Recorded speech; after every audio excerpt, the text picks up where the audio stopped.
Hello guys, I welcome you all to my YouTube channel Guru JEE. आज हम are Gupta जो हमारी बुक है पीजीटी मैथ्स डीएसएसबी के लिए, उसके सेट चैप्टर के क्वेश्चन नंबर 10 से 20 को सॉल्व करने वाले हैं।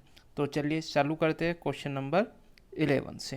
क्वेश्चन नंबर 10 तक मैं लास्ट वीडियो में अपलोड कर चुका हूँ, तो आई होप आप लोगों ने वो वीडियो देख ली होगी। अगर कोई डाउट है तो आप ज़रूर पूछिएगा, और चैनल को वीडियो को लाइक करना, चैनल को सब्सक्राइब करना मत भूलिएगा।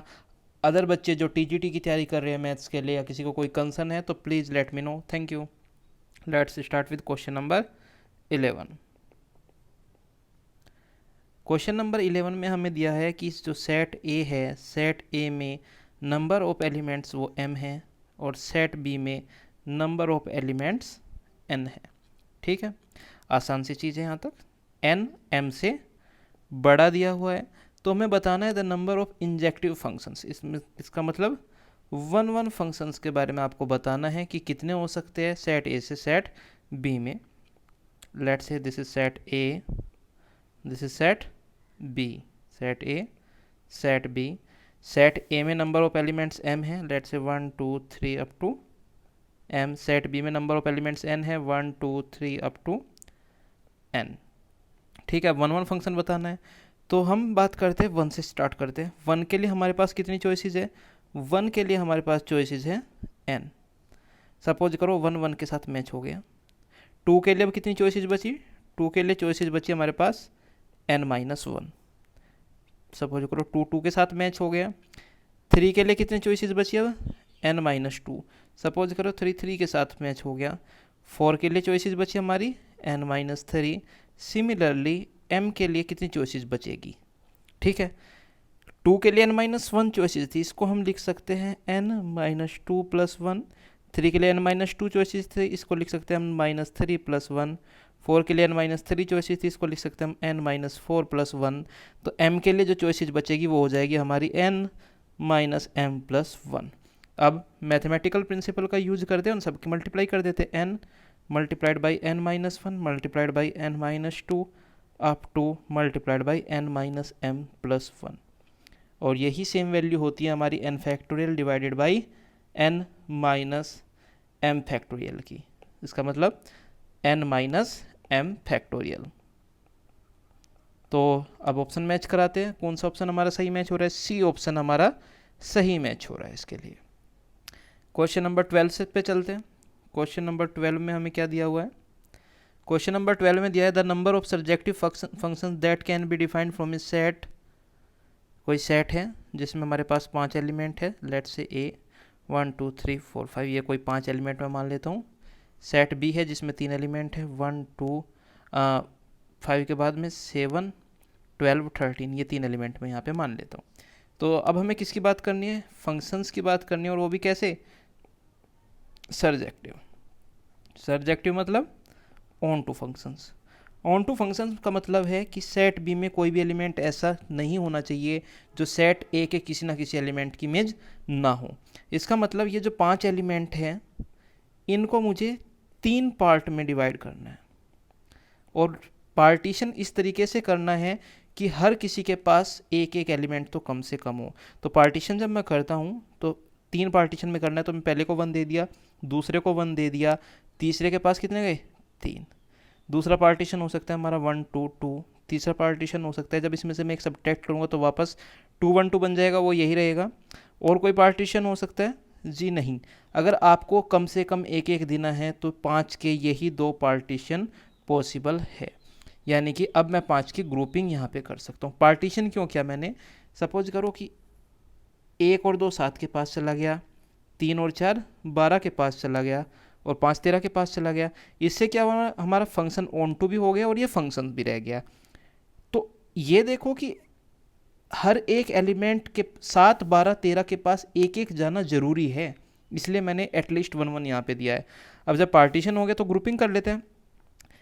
इस वाले पार्ट की ग्रुपिंग हो सकती है 5 factorial divide by 1 factorial 1 factorial 3 factorial 2 factorial. 2 factorial से डिवाइड यू क्यों करूँगा? क्योंकि यहाँ पे 1 फैक्टोरियल 2 बार आ गया है।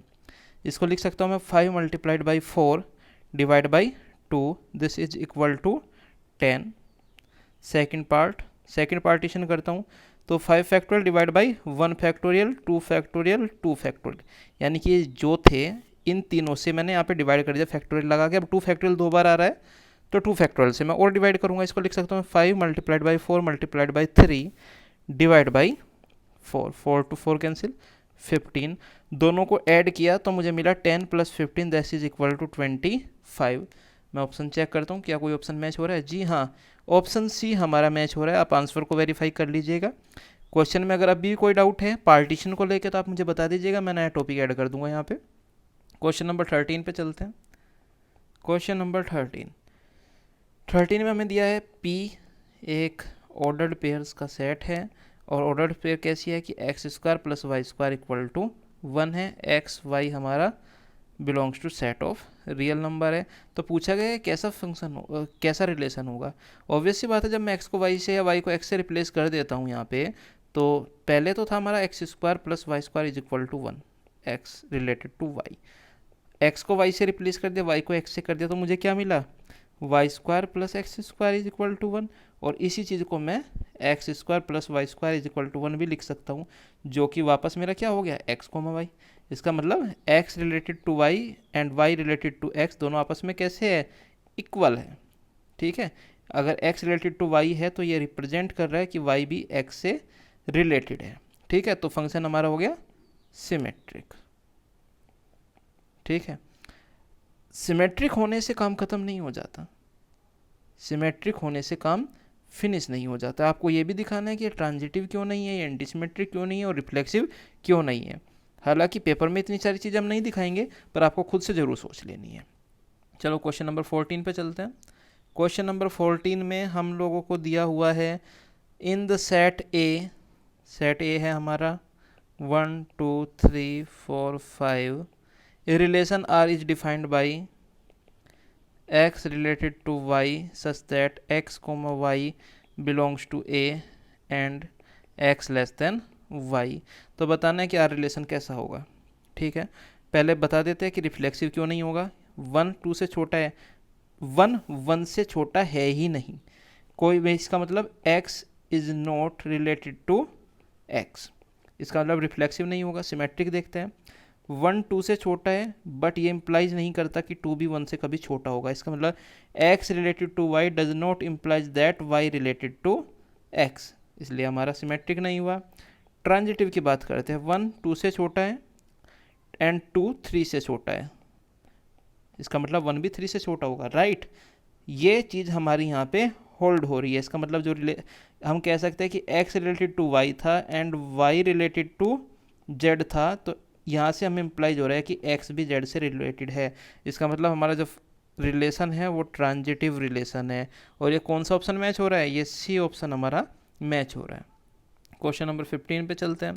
क्वेश्चन नंबर 15 में हमें दिया हुआ है कि R be the relation on the set N, natural number पे ये रिलेशन डिफाइंड है। और किस तरीके से है, ऑर्डर्ड पेयर्स का collection x y such that x और वाई दोनों हमारे नेचुरल नंबर हैं and 2x + y is equal to 41। तो बताना है कि आर रिफ्लेक्सिव वगैरह या क्या क्या नहीं है। ठीक है, चलिए सॉल्व करते हैं। मैं पहले x रिलेटेड टू x की बात करना चाह रहा हूँ, तो मैंने 2x + x is equal to 41 लिख दिया। 3x is equal to 41, x is equal to 41 divide by 3। x की वैल्यू तो आई बट x हमारा नेचुरल नंबर नहीं रहा, इसका मतलब ये हमारा रिफ्लेक्सिव तो बिल्कुल भी नहीं है। सेकंड चलते हैं, सिमेट्रिक। सिमेट्रिक की बात करते हैं, यानी कि अगर 2x + y is equal to 41 है और x + 2y is equal to 41 है, इन दोनों को अगर सॉल्व करने के बाद आपका x या y, x और y दोनों के दोनों नेचुरल नंबर आ रहे हैं तो आप इसको सिमेट्रिक बोलेंगे, नहीं आ रहे हैं तो आप इसको सिमेट्रिक नहीं बोलेंगे। सॉल्व करते हैं, 2x + y is equal to 41 and 4x 2x + 4y is equal to 82। Solve किया तो मुझे मिला 3y is equal to 41 and y is equal to 41 divide by 3 and y is not a natural number. इसका मतलब ये हमारा symmetric भी नहीं है। ओके, हमें वापस वहीं पे जाना पड़ेगा, गिव मी मिनट। यस, अब नेक्स्ट बात करते हैं थर्ड ऑप्शन ट्रांजिटिव की। ये क्या हो रहा है इसमें स्क्रीन में, थर्ड ऑप्शन ट्रांजिटिव की बात करते हैं, सी पार्ट। ट्रांजिटिव में क्या है, okay guys sorry and I don't know why it is happening, ठीक है। थर्ड पार्ट में हमें ट्रांजिटिव की बात करनी है, यानी कि x रिलेटेड टू y है, y रिलेटेड टू z है, तो ये इम्प्लाइज करना चाहिए कि x भी z से रिलेटेड होगा। देखते हैं, x रिलेटेड टू y का मतलब है 2x plus y is equal to 41, y related to z का मतलब है 2y plus z is equal to 41। अब अगर मैं इसको यहाँ पे ऐड करता हूँ तो मुझे मिलता है 2x plus 3y plus z is equal to 82। Subtract करता हूँ तो मुझे मिलता है 2x minus y minus z is equal to 0। ये किसी भी तरीके से x रिलेटेड टू z ला ही नहीं सकता है, ठीक है। तो इसका मतलब ये हमारा ट्रांजिटिव भी नहीं है, और जब ये ट्रांजिटिव नहीं है तो हमारे पास डी ऑप्शन बचा, जो कि है हमारा none of this is the right option. 16 पे चलते हैं। 16 में x minus y plus square root of 2, ये क्या है, एक इरेशनल नंबर है, और ये रिप्रेजेंट कर रहा है x रिलेटेड टू y। तो रिफ्लेक्सिव की बात करते हैं। रिफ्लेक्सिव में मैंने x रिलेटेड टू x की बात करनी है। It implies that x minus x plus square root of 2 this is equal to square root of 2, और वो क्या होता है हमारा इरेशनल नंबर होता है। तो ये तो रिफ्लेक्सिव ही हो गया, काम ही खत्म। A option is the right option. B C में डी कोई चेक ही नहीं करूँगा, सिंगल चॉइस आंसर है। 17 की बात करते हैं। एल क्या है, स्ट्रेट लाइन के कलेक्शंस का सेट है, ठीक है। और अल्फ़ा रिलेटेड टू बीटा होगा अगर हमारा alpha is perpendicular to beta है। A option reflexive. क्या कोई लाइन कभी खुद के परपेंडिकुलर हो सकती है, नहीं, तो नहीं है। सेकंड, दो लाइन है हमारे पास, अगर एक दूसरे के परपेंडिकुलर है तो दूसरी भी पहले के परपेंडिकुलर है। इसका मतलब अगर अल्फ़ा रिलेटेड बीटा है तो आप बोल देंगे अल्फ़ा रिलेटेड टू बीटा है, तो ये इम्प्लाइज कर रहा है कि बीटा रिलेटेड टू अल्फ़ा भी होगा। अगर दो लाइन आपस में परपेंडिकुलर है तो हमेशा परपेंडिकुलर होगी एक दूसरे के केस के लिए। थर्ड ऑप्शन ट्रांजिटिव, ये दोनों लाइन आपस में परपेंडिकुलर थी, लेट्स से L1 L2 और ये है L3। L1 L2 के परपेंडिकुलर है, L2 L3 के परपेंडिकुलर है, बट L1 और L3 आपस में पैरेलल मिली, इसका मतलब ट्रांजिटिव भी नहीं है। तो B option is the correct option.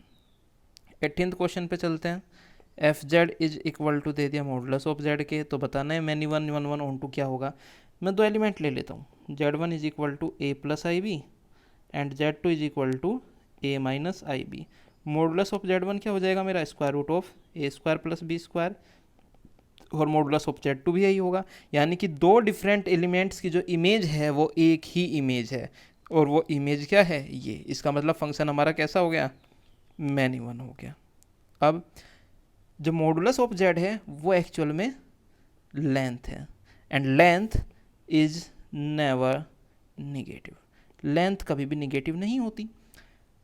But जो हमारी कोडोमेन है वो कैसी है, वो हमारी सेट ऑफ रियल नंबर्स है, जबकि जो रेंज आ रही है वो कैसी आ रही है, वो पॉजिटिव रियल नंबर आ रही है।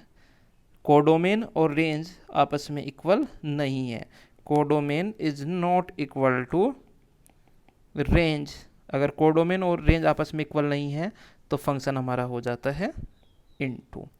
चलिए क्वेश्चन नंबर 19 पे चलते हैं। F x is equal to 1 minus greatest integer of x, इसकी रेंज हमें बतानी है। ग्रेटेस्ट इंटीजर ऑफ एक्स का जो ग्राफ होता है वो कुछ ऐसा होता है, ठीक है। ये किसका ग्राफ है, ग्रेटेस्ट इंटीजर ऑफ एक्स का। Minus greatest integer of X का minus modulus function of X का ग्राफ हमारा ये वाला हो जाएगा। कौन से वाला, ये वाला ग्राफ हमारा हो जाएगा, ठीक है। बट जब मैं इसमें 1 ऐड कर दूंगा तो ये यहाँ पे पहुँच जाएगा। सपोज करो अगर ये पॉइंट हमारा 0,1 था तो ग्राफ हमारा कुछ कैसा हो जाएगा, इस तरीके का हो जाएगा। हम देख रहे हैं कि जो हमारी y है वो ऐसे, यानी कि y belongs to minus infinity to 1 closed interval. तो रेंज क्या होगी हमारी, minus infinity to 1 closed interval. It means option A is the right answer. 20 number पे चलते हैं। क्वेश्चन नंबर 20 में हमें दिया हुआ है कि f x is equal to x minus greatest integer of x की रेंज बतानी है। आपको ये पता होना चाहिए कि x इज इक्वल टू होता है greatest integer of x plus fractional part of x। तो एफ एक्स इक्वल टू हो गया हमारा greatest integer of x plus fractional part of x minus greatest integer of x. We get f of x is equal to fractional part of x. Fractional part, let's say this is 1 0 1 2 3 -1 -2 -3. तो इसका graph हमारा कुछ ऐसा होता है. Okay और graph इसका हमेशा ऐसे ही चलता रहता है. ये आपको ग्राफ में बना के दिखा रहा हूँ ताकि आपके याद भी रहे. तो f x is equal to greatest fractional part of x और इसकी जो रेंज होती है वो होती है क्लोज इंटरवल 0 से ओपन इंटरवल 1. ये हमारी रेंज हो गई. तो ऑप्शन चेक करते हैं. B option is seems to be suitable option. Thank you guys. Please channel को सब्सक्राइब करना मत भूलिए. अपने दोस्तों के साथ शेयर कीजिए. यहाँ पे आपको मिलेंगे DSSB PGT KVS या आपका जो भी PGT एग्जाम होते हैं सबसे related questions chapter wise. First हम आर गुप्ता सॉल्व करेंगे, उसके बाद हम नेक्स्ट बुक सॉल्व करेंगे. Thank you.